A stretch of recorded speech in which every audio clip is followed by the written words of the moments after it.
నమస్తే, welcome to I dream. నేను మీ ఝాన్సీ. చాలా మంది ఆస్పిరెంట్స్ గవర్నమెంట్ జాబ్ కొట్టాలి, గవర్నమెంట్ జాబ్లో సెటిల్ అవ్వాలి అనుకుంటారు. మరి కాంపిటేటివ్ ఫీల్డ్లోకి వచ్చాక ఎయిదర్ ఎస్ఎస్సి అవ్వనివ్వండి, రైల్వే అవ్వనివ్వండి, అలాగే బ్యాంక్స్ జాబ్స్ కానివ్వండి, గ్రూప్స్ కానివ్వండి, ఏ జాబ్స్ మనం ప్రిపేర్ అవ్వాలి అన్నా కానీ ఖచ్చితంగా 3 రూల్స్ పాటించాలి అని అంటున్నారు. మరి ఆ 3 రూల్స్ ఏంటి, ఇవి పాటిస్తే మనం తొందరగా జాబ్ కొట్టే అవకాశం ఉందా, ఈ విషయాలన్నీ డిస్కస్ చేద్దాము. ప్రస్తుతం అంతా ఉన్నారు ఎపిటోమ్ ఐఏఎస్ అకాడమీ ఫ్యాకల్టీ, ఇంకా నిపుణ కాలమిస్ట్ సురేష్ కుమార్ గారు. నమస్తే అండి. నమస్తే అండి.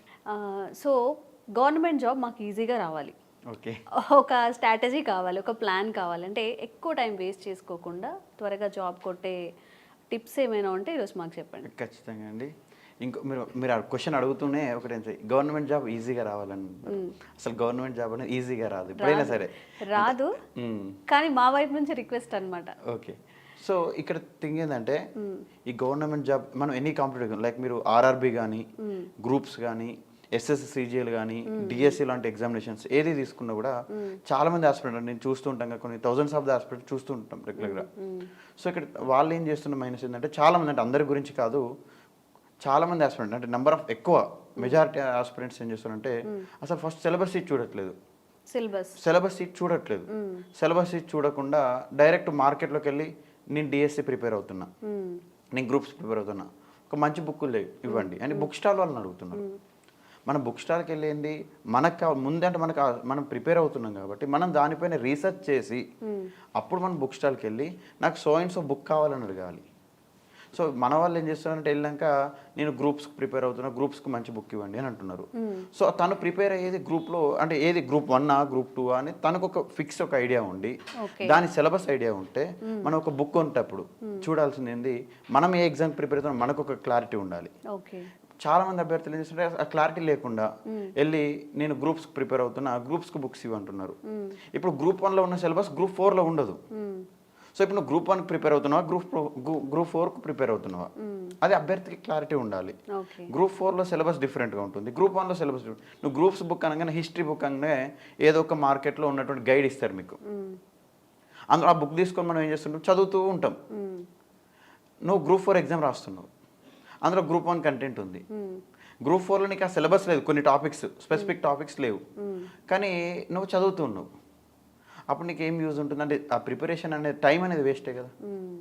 సో ఇట్లా చాలామంది, అంటే ఏదైనా సరే ఎగ్జామినేషన్, ఇప్పుడు ఫస్ట్ ఒక ఆస్పిరెంట్ ఎప్పుడైనా సరే ఈజీగా సక్సెస్ కావాలంటే, తొందర సక్సెస్, మీరు అన్నట్టు తొందర సక్సెస్ కావాలంటే ఫస్ట్ తన ఏ ఎగ్జామ్ ప్రిపేర్ అవుతుండో ఆ ఎగ్జామినేషన్కి సంబంధించినటువంటి సిలబస్ షీట్ తీసుకోవాలి. నువ్వు ఆర్ఆర్బి ఎగ్జామ్ ప్రిపేర్ అవుతున్నావా, ఆర్ఆర్బిలో రకరకాలు ఉంటాయి, లోకో పైలట్ అని ఉంటుంది, మనకు ఈ గ్రూప్ డి అని ఒకటి ఉంటుంది, రైల్వేకి సంబంధించి చూసుకున్నట్టయితే ఏఎల్పి ఎగ్జామినేషన్ ఉంటుంది, గ్రూప్ డి ఎగ్జామినేషన్ ఉంటుంది, ఎస్ఎస్సిజిఎల్లో రకరకాల పోస్టులు ఉంటాయి, ఒక్కొక్క దానికి ఒక్కొక్క రకమైన సిలబస్ ఉంటాయి, అంటే చిన్న చిన్న వేరియేషన్స్ ఉంటాయి. కామన్ సిలబస్ ఉన్నప్పటికీ కూడా చిన్న చిన్న వేరియేషన్స్ ఉంటాయి. ఇప్పుడు గ్రూప్ 1 గ్రూప్స్ అన్నిటికీ జనరల్ స్టడీస్ ఉంటాయి, అందులో చిన్న చిన్న చేంజెస్ ఉంటాయి. సో వీటిపైన మనకు క్లారిటీ ఉండాలంటే ఫస్ట్ మనం తెలియాల్సిందంటే కాంపిటేటివ్ ఎగ్జామినేషన్ ఎవరు ప్రిపేర్ అవుతున్నా కానీ, అది ఏ ఎగ్జామ్ అయినా, బ్యాంకే కానీ ఏదైనా కానీ, వాళ్ళు చేయాల్సింది ఏంటంటే ఫస్ట్ థింగ్ సిలబస్ షీట్ తీసుకోవాలి. సిలబస్ షీట్ తీసుకున్న తర్వాతనే బుక్స్ తీసుకోవాలి. ఆ సిలబస్ షీట్ అనేది ఏదో తీసుకున్నామంటే ఒక ప్రింట్అవుట్ తీసి పెట్టుకోవడం కాదు, మార్కెట్లో ఒక బుక్ తీసుకుని కాదు. ఈ ప్రిపరేషన్ కన్నా ముందు ఆ సిలబస్ షీట్, కాంపిటేటివ్ ఎగ్జామినేషన్ కోసం ప్రిపేర్ అయ్యే వాళ్ళు వాళ్ళ గైడ్స్ కన్నా ఫస్ట్ ఖురాన్, మనం బేసిక్గా ఒక్కొక్కరు ఒక్కొక్క రకం అవుతారు, ఖురాన్, బైబిల్, భగవద్గీత. ఈ కాంపిటేటివ్ ఎగ్జామినేషన్ కోసం ప్రిపేర్ అయ్యేటువంటి ఆస్పిరెంట్స్కు వాళ్ళ ఖురాన్ అయినా, వాళ్ళ బైబిల్ అయినా, వాళ్ళ భగవద్గీత అయినా ఏదైనా ఫస్ట్ సిలబస్ షీట్. అంటే ఆ సిలబస్ షీటే నీకు ఖురాన్, ఆ సిలబస్ షీటే భగవద్గీత, ఆ సిలబస్ షీటే నీకు బైబిల్ అనుకొని ఆ సిలబస్ షీట్ను నువ్వు ప్రాపర్గా చదివి అందులో ఏ ఏ టాపిక్స్ ఉన్నాయి అని నీకు ఫస్ట్ ఒక అవగాహన ఉంటే నువ్వు దేన్ని చదవాలంటే, కొన్ని టాపిక్స్ ఉంటాయి, కొన్ని ఎగ్జామ్స్ తీసుకుంటే ఏన్షియంట్ హిస్టరీ ఉండదు. మనకు బయట మార్కెట్లో వెళ్ళి హిస్టరీ బుక్ ఏమంటే ఒక బుక్ ఇస్తారు, ఆ బుక్ ఏంది అన్ని కాంపిటేటివ్ ఎగ్జామినేషన్స్ బేస్ చేసుకొని బుక్ ఇస్తాడు. ఇప్పుడు కొన్ని ఎస్పెషల్ ఎగ్జామినేషన్స్కు ఏన్షియంట్ హిస్టరీ అనేది ఉండదు, మిడివల్ హిస్టరీ కూడా ఉండదు, అంటే ప్రాచీన భారతదేశ చరిత్ర ఉండదు, మధ్యయుగ భారతదేశ చరిత్ర ఉండదు, మోడర్న్ హిస్టరీ, నేషనల్ మూవ్మెంట్ ఉంటుంది. ఈయన హిస్టరీ బుక్ తీసుకొని ఏన్షియంట్ సిలబస్ చదువుతాడు, మిడివల్ చదువుతాడు, మోడర్న్ చదువుతాడు. అసలు ఆయనకి ఏన్షియంట్ మిడివల్ హిస్టరీ అవసరమే లేదు ఆ ఎగ్జామ్కు. బట్ అది చదవడం ద్వారా ఒక 15-20 రోజుల టైం వేస్ట్ అవుతుంది. అంటే మనం దేనికి ప్రిపేర్ అవుతున్నాం మనకు దానిపైన కాన్సన్ట్రేషన్ ఉండి ఆ సిలబస్ షీట్ నేను అనేది ఏ బుక్ తీసుకుంటాను కదా ఫస్ట్ నువ్వు సిలబస్ షీట్ నీకు మొత్తం మైండ్లో ఎక్కడైనా సరే నువ్వు ఏ ఎగ్జామ్ చదువుతున్నావు అంటే నీకు ఫస్ట్ ఒక సిలబస్ షీట్ పైన ఒక అవగాహన ఉంటేనే అవును. నీ ప్రిపరేషన్ స్టార్ట్ చేయి. అప్పటి వరకు అసలు ప్రిపరేషన్ స్టార్ట్ చేయకు. బయటికి వెళ్ళి ఏదో ఫస్ట్ స్కూల్ బుక్స్ తీసుకొని అదంటే అవన్నీ నెక్స్ట్ సెకండ్ థింగ్. ఫస్ట్ నువ్వు తీసుకోవాల్సింది స్కూల్ బుక్స్ పెట్టి ఒక 10,000 పెట్టి ఎన్సీఆర్టీస్ బుక్స్ కొనుక్కోవడము, లేదంటే మార్కెట్లో ఉన్న ఒక 5,000 పెట్టి గైడ్స్ కొనుక్కోవడం కాదు, బయట ప్రైవేట్ ఆథర్కి సంబంధించిన గైడ్స్ కాదు. ఫస్ట్ కొనుక్కోవాల్సింది 10 రూపాయలు పెట్టి ఆ యొక్క ఎన్సీఆర్టీ పేపర్కి సంబంధించినటువంటి సిలబస్ షీట్కి సంబంధించినటువంటి ఆ ప్రింట్అవుట్ తీసుకో. ఓకే. మళ్ళీ ఇంకోటి ఏంటంటే చాలామంది సిలబస్ షీట్ అంటే గూగుల్లో సెర్చ్ చేసినటువంటి సిలబస్ షీట్లు తీసుకుంటుంటారు. లేదు, ఎందుకంటే రెగ్యులర్గా ఎగ్జామినేషన్ ప్యాటర్న్ చేంజ్ అవుతుంటుంది. సో మీరు తెలంగాణ పబ్లిక్ సర్వీస్ కమిషన్ సంబంధించిన ఎగ్జామ్స్ ప్రిపేర్ అవుతుంది, టీఎస్పీఎస్సీకి సంబంధించిన ఎగ్జామ్స్ ప్రిపేర్ అయితే టీజీపీఎస్సీ వెబ్సైట్లోకి వెళ్తే మీకు సిలబస్ షీట్ దొరుకుతుంది. ఆర్ఆర్బీ అయితే ఆర్ఆర్బీ వెబ్సైట్లోకి వెళ్తే మీకు సిలబస్ షీట్ అంటే అఫీషియల్ వెబ్సైట్ నుంచి తీసుకోండి, అక్కడ నుంచి మనకు ట్రూ కాపీస్ ఉంటాయి. లేదంటే కొంతమంది బయట ట్రాన్స్లేట్ చేసి ఇస్తూ ఉంటారు, వాళ్ళు 1-2 అంటే కొన్ని ట్రాన్స్లేషన్ దగ్గర అక్కడ ఇక్కడ మిస్టేక్ జరిగినాయి అనుకోండి, మీరు అనవసరంగా మీరు దాన్ని అంత చదివినటువంటి టైం వేస్ట్ అయిపోతుంటుంది. సో మనం ఏ కాంపిటేటివ్ ఎగ్జామ్ తీసుకున్నా, అది మీరు అన్నట్టు ఏది తీసుకున్నా కూడా ఫస్ట్ సిలబస్ షీట్, ఆ సిలబస్ షీట్ చదివినాకనే మిగతా ఎగ్జామ్స్ అంటే మిగతా సంబంధించిన సబ్జెక్ట్స్ ఏవైతే ఉన్నాయో అవి ఈజీగా మీరు క్లియర్ చేయగలరు. అంటే ఈ సబ్జెక్ట్ చదువుతున్నా, ఓకే నా సిలబస్ షీట్, అప్పుడు మీరు ఈజీగా మీకు సిలబస్ షీట్ ఐడియా ఉంటే రేపు గ్రూప్ 1 అయినా గ్రూప్ 2 అయినా 2 సిలబస్ షీట్లు పక్కన పెట్టుకోండి. ఇక్కడ కామన్ సిలబస్ ఏముంది, ఇక్కడ కామన్, రెండింటికి కలిపి చదువుకోండి. అప్పుడు ఓకే ఇక్కడ మిడివల్ హిస్టరీ అడుగుతున్నాడు, ఇక్కడ కూడా మిడివల్ హిస్టరీ ఉంది. సో నేను మిడివల్ హిస్టరీని గ్రూప్ 1 అంటే డిస్క్రిప్టివ్ ఓరియంటేషన్లో చదువుకుంటే నాకు అది ఎంసీక్యూస్కి ఎట్లా అప్లై చేయాలో అక్కడే చదువుకుంటాం, మళ్ళీ డబుల్ ప్రిపరేషన్ కూడా ఉండదు. అంటే ఇట్లా ఒకవేళ ఇదే జీకే ఉందనుకోండి, ఈ జీకేకి సంబంధించి నీకు ఇంకా ఆర్ఆర్బీ లాంటి దగ్గర కూడా అడుగుతున్నారు. ఓకే, నేను దీంతో ఒక 50% సిలబస్ అంటే నేను గ్రూప్స్కు చదివేటువంటి సిలబస్ తోటి ఒక 50% నాకు ఆర్ఆర్బీకి కూడా వస్తుంది. సో అక్కడ అడిషనల్ ఇంకేమైనా ఉంటే, ఒకవేళ నీకు ఇక్కడ టైం ఉంది అక్కడ నేను చదువుకుంటా, నేను ఆర్ఆర్బీ కూడా గ్రూప్స్కి చదివేటువంటి ఆస్పిరెంట్ ఆర్ఆర్బీ రాయాలనుకుంటున్నాడు, ఆ సిలబస్ షీట్ తీసుకో. ఫస్ట్ ఏదో బయట ఉంది కదా 100 రూపాయలు 200 పెట్టి అప్లై చేద్దాం కాదు, ఆ సిలబస్ షీట్ తీసుకో. నువ్వు ప్రిపేర్ అయ్యేటువంటి ఎగ్జామినేషన్ సిలబస్ షీట్ తీసుకో. సో అప్పుడు దీని సిలబస్ దాని సిలబస్ కంపేర్ చేసుకుంటే ఓకే ఇక్కడికి అక్కడికి ఒక 50-60% టాలీ అవుతుంది. సో ఆ అడిషనల్గా ఉన్నటువంటి 40% ఏదైతే ఉందో అప్పుడు చదువుకుంటే నువ్వు తొందరగా క్లియర్ కాగలుగుతావు. లేదు అని చెప్పేసి అసలు దీనికి దానికి 100% డిఫరెంట్ ఉంది సిలబస్ షీట్ చూడకు, నువ్వు దీనికి దానికి 100% డిఫరెంట్ ఉంటే నువ్వు ఇన్ని సంవత్సరాలు 3-4 ఇయర్స్ ఇక్కడ చదివావు, ఈ 3-4 ఇయర్స్ ఇక్కడ చదివితే మళ్ళీ అక్కడికి వెళ్తా అంటే మళ్ళీ అంటే ఇది అంత బ్యాలెన్స్ తప్పుతుంది. సో అక్కడికి వెళ్తే నేను రాలేదు 4-5 అంటే బయట ఎవరు చూసినా 4-5 ఇయర్స్ నుంచి కాంపిటేటివ్ ఎగ్జామినేషన్లో ఉన్నాడు, ఫీల్డ్లో ఉన్నాడు, ఈ ఎగ్జామ్ రాసిన క్లియర్ కాలేదంటే కాదు. సో నీకు సిలబస్ షీట్ని పట్టుకొని అందులో ఉన్నటువంటి సబ్జెక్ట్ పైన ఫోకస్ చేసి నంబర్ ఆఫ్ ప్రాక్టీస్ టెస్ట్లు ఎక్కువగా చేస్తూ సబ్జెక్ట్ చదువుకుంటూనే ప్రాక్టీస్ టెస్ట్లు ఎక్కువగా రాస్తే ఖచ్చితంగా సక్సెస్ ఉంటుంది.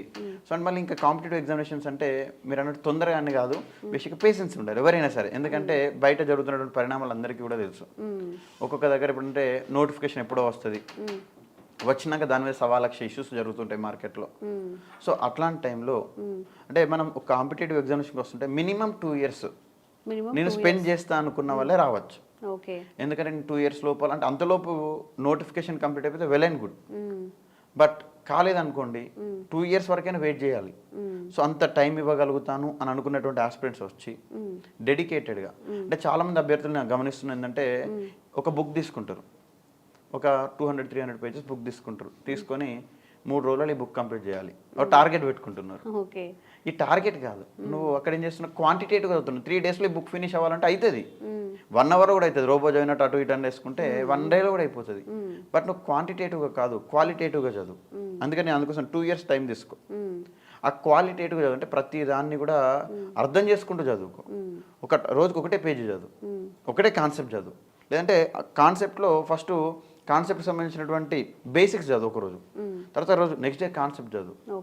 థింగ్ వీళ్ళు ఏం చేస్తున్నారంటే ఈ బుక్ అయిపోవాలి 3 డేస్లో నాకు హిస్టరీ అయిపోతుందా, 3 డేస్లో నాకు జాగ్రఫీ అయిపోతుందా, ఈ 10 రోజులలో నేను కంప్లీట్ చేస్తాను ఈ సిలబస్ అంతా అంటే అట్లా క్వాంటిటేటివ్. అవును కంప్లీట్ చేయొచ్చు కానీ గుర్తుండాలి కదా, గుర్తుండాలి. అందుకోసం నేను అదే అంటున్నా, క్వాంటిటేటివ్ కాకుండా ఎవరైనా సరే క్వాలిటేటివ్గా చదివితే చదివిన దగ్గరికి సార్ మీరు ఒక ఎగ్జామ్లో వచ్చారు 150 క్వశ్చన్లలో 150 క్వశ్చన్ల సిలబస్ కంప్లీట్ చేయాల్సిన అవసరం లేదు.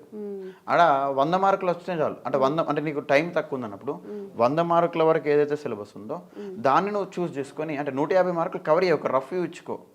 కానీ 100 మార్కులు వచ్చే వరకు నీకు టార్గెట్ అయితే 100 మార్కులు రావాలి ఎగ్జామ్లో. నువ్వు 150 మార్కుల కోసం చదవకు, నీకు 100 మార్కులు ఖచ్చితంగా ఉంటే 100కు 100 రావాలి. ఓకే, అంటే ఆ లిమిటెడ్, ఎందుకంటే నువ్వు లిమిటెడ్నే సెలెక్ట్ చేసుకుంటున్నావు. ఆ 100కు 100 వచ్చే విధంగా చదవాలంటే క్వాలిటేటివ్ చదవాలి. ఒకటి సిలబస్ షీట్, ఇంకోటి క్వాలిటేటివ్, ఇంకోటి ఏంటంటే నీ ప్రిపరేషన్ టైంలో ఎలాంటి డీవియేషన్స్ ఉండొద్దు. ఓకే, ఏంది ఈరోజు సంథింగ్ ఏంటి ఇక్కడ చదువుతుండవు, మళ్ళీ నాకేదో ఇంకోటి అకాడమిక్స్ ఉందని చెప్పేసి అటు ఒక 1 మంత్ వెళ్ళడము, లేదా ఒక అకేషన్ ఉందని చెప్పేసి వెళ్ళండి. థింగ్ ఏంటంటే ఎక్కువ టైం అటు స్పెండ్ చేయకుండా, అంటే డైవర్ట్ కాకుండా ఉండి ఒక 2 years దీని మీద ఫోకస్ చేసి చదువుకునేటువంటి అభ్యర్థులు వెంటనే సక్సెస్ అవుతారు. అంటే 99% ఖచ్చితంగా సక్సెస్ అయ్యారు. అంటే ఒక 2 years టైం అయితే ఇవ్వాలి. 6 monthsలో రిజల్ట్ రాలేదని ఒక నెగిటివ్ మోడ్లోకి వెళ్ళిపోయి ఏమవుతుందని ఒక నెగిటివ్ మోడ్లోకి వెళ్తే సక్సెస్ అనేది రాదు. అది ఎవరికైనా చెప్పొచ్చు.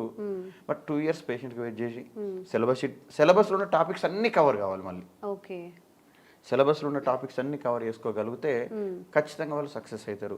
మళ్ళీ సిలబస్లో అంటే మళ్ళీ ఇందాక నేను చెప్పినట్టు, ఇందాక మీరు 100 మార్కులకు చదువుకుంటే 150 మార్కులు ఉన్నప్పుడు 100 మార్కుల కంటే నువ్వు దానికి కొంతవరకు తగ్గించుకొని చదువుతున్నావు. బట్ అక్కడ నీకు 100% రావాలి. మరి సిలబస్లో ఉన్నటువంటి కొన్ని టాపిక్స్ నువ్వు డిలీట్ చేసుకొని చదువుతుంటున్నావు కాబట్టి అక్కడ నువ్వు చదివిన కాడికి క్వాలిటేటివ్గా చదివితేనే నీకు అనుకున్నటువంటి 10% మార్క్స్ వస్తాయి. సో ఫస్ట్ ఏంటంటే సిలబస్ షీట్ తీసుకొని చదివితే ఖచ్చితంగా మీరు బుక్స్ తీసుకొని కొన్ని వేలు, అంటే ఒక 10 రకాల బుక్కులు తీసుకొని 100 పేజీలు చదవడం కన్నా ఫస్ట్ సిలబస్ షీట్ తీసుకున్న సిలబస్లో ఉన్న టాపిక్సే చదవండి. ఇప్పుడు ఎకానమీ బుక్ అంటే ఎకానమీ బుక్ తీసుకొని ఎకానమీలో ఉన్నటువంటి బయట మార్కెట్లో, అంటే ఇప్పుడు తెలుగు ఆస్పిరెంట్స్ సంబంధించి చూసుకుంటే 2 స్టేట్స్కు కలిపి వాళ్ళు రాస్తున్నారు. ఒక బుక్ రాసే ఆథర్ ఏ విధంగా ఉంటుంటే 2 స్టేట్ల కామన్ సిలబస్ తీసుకొని రాస్తుంటాడు. ఈ టాపిక్స్ ఉంటాయి. కొన్ని ఏపీ వాళ్ళకున్న కాన్సెప్ట్ తెలంగాణ వాళ్ళకు ఉండే బుక్లో, తెలంగాణ వాళ్ళకున్న కాన్సెప్ట్ ఏపీ వాళ్ళకు ఉండే. ఈ అభ్యర్థి ఏం చేస్తుందంటే ఆ క్లారిటీ లేక ఏం చేస్తుందంటే మార్కెట్లోకి వెళ్ళి ఒక పుస్తకం తెచ్చుకుంటాడు. తెచ్చుకొని అలా ఏపీ టాపిక్స్ కూడా ఈయనకు సిలబస్లు లేవు, ఏపీ టాపిక్స్ చదువుతుంటాడు. అది ఎప్పుడు అవగాహన వస్తుంది, ఇది నా సిలబస్ కాదు అని నాకు ఎప్పుడు అవగాహన వస్తుంది, నా సిలబస్. అవునవును, సిలబస్ ఏదైతే తరువుగా తెలుసుకున్నామో అప్పుడు మనం ఏ చదవకూడదు కూడా, అది కూడా టైం వేస్ట్ కాబట్టి ఆ పర్టికులారిటీ సిలబస్ తెలుసుకున్నప్పుడు తెలుస్తుంది. నిజంగా మీరు చెప్పినట్టు సిలబస్ క్వాలిటీగా చదవడం, డీవియేషన్స్ లేకుండా, ఈ 3 అనేది చాలా ప్రధాన పాత్ర పోషిస్తాయి గవర్నమెంట్ జాబ్లో. థ్యాంక్ యూ అండి. Thank you so much.